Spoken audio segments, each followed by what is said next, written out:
With recency bias in mind, it's easy to forget just how good Vasyl Lomachenko has been.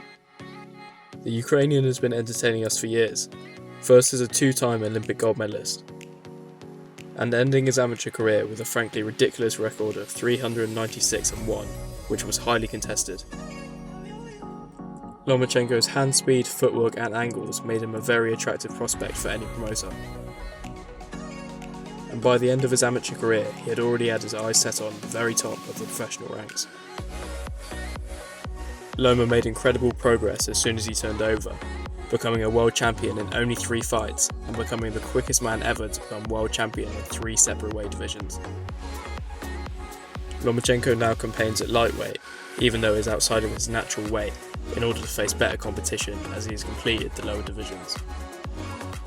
He has been nicknamed as the Matrix for his ability to see punches before they're even thrown, and also No Maschenko, which means no more in English, after the legendary Roberto Duran, due to the amount of opponents he's forced to quit.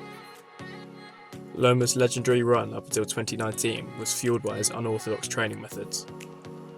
Coached by his father Anatoly, who is also known as Papachenko, Vasyl's methods have separated him from the rest.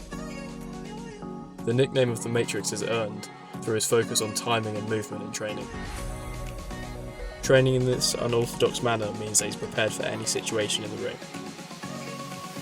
And it's important to note that keeping training varied like this can make it fun, helping the fighter stay focused during camp. Although this still requires high levels of dedication and repetition. Anyone who's seen Alexander Usyk train will recognise many of these movements, as he is also trained by Vasyl's father. Papachenko even took his son out of boxing while he was younger in order to focus on traditional Ukrainian dance, which would improve his footwork for the future.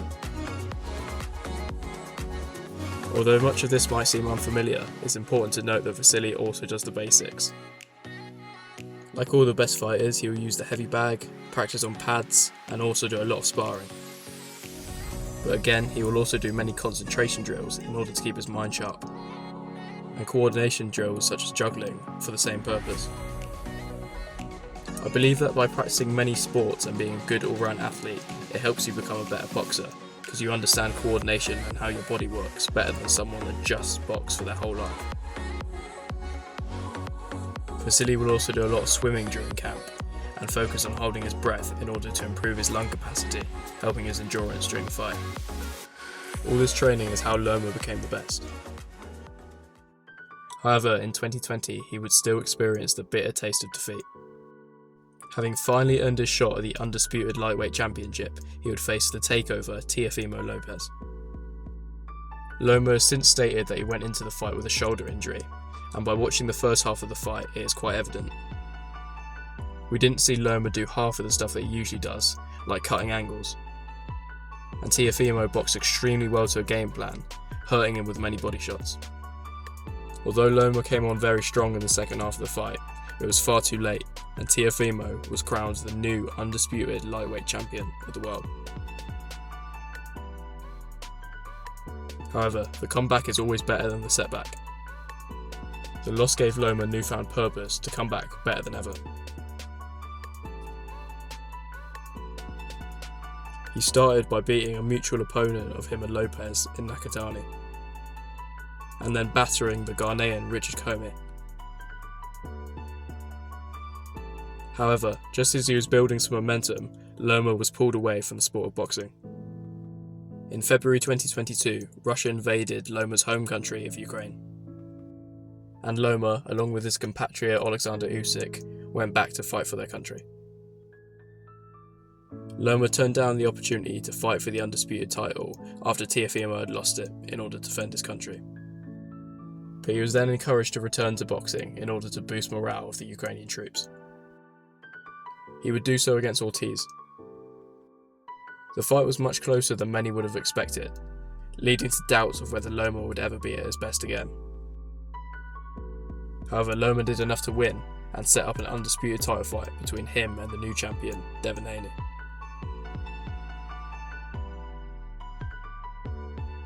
Devin was the man to step in to face George Kambosos when Loma was not available for the fight, and Kambosos was the man who beat Teofimo Lopez. The brash and confident Haney set his sights on retiring Lomachenko from the sport of boxing, feeling he had been cheated of the opportunity to fight Loma in the past.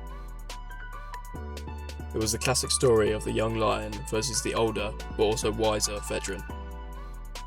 This was likely last chance saloon for Loma to become undisputed lightweight champion. The fight was a real back and forth chess match between two very highly skilled boxers. It's personally one of my favourite fights, simply due to the levels on show. Both men had their moments, but I believe that Loma won the fight by a round. But controversially, he did not get the decision. In recent years, he has had to endure a lot of setbacks. And at 36, many believe he is now running out of time to become undisputed champion. These tough moments have encouraged Loma to strengthen his faith. He has previously said that when he was on top, his ego was out of control, and turning more to religion has helped him to quell this. He says he is now a better, more rounded person, and although he may have lost in boxing, he has won in life. They say that God gives his toughest battles to his toughest soldiers, and that is certainly the case for Vasyl Lomachenko. With regard to boxing, he will soon have the opportunity to propel himself back to the top of the division. He will face George "Ferocious" Kambosos. The aggressive, Spartan-like Australian was the man to beat Teofimo Lopez in a bloody and brutal war.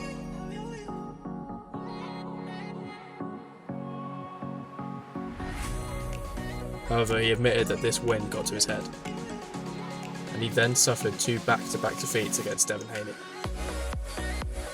But if Loma can put himself back into contention by beating Kambosos, who would he face next? You'd have to say that the current best in the division is Gervonta "Tank" Davis. The hard-hitting knockout artist holds the WBA strap. However, I wouldn't be at all surprised if he looks upwards to 140 to fight big names, including Teofimo and Devin Haney. That would leave Shakur Stevenson left at lightweight. Shakur is a defensive master, and it will be another chess match if he and Vasyl were to fight. However, I don't think it's unreasonable to say that Loma could potentially beat Shakur. If hypothetically Tank wasn't in the picture, this would clear the way for Loma to potentially become undisputed. But what do you guys think? Am I clutching at straws? Or is it possible that Lomachenko could still fulfill his dream of becoming an undisputed lightweight champion? As always, thank you very much for watching, and I'll see you all again soon.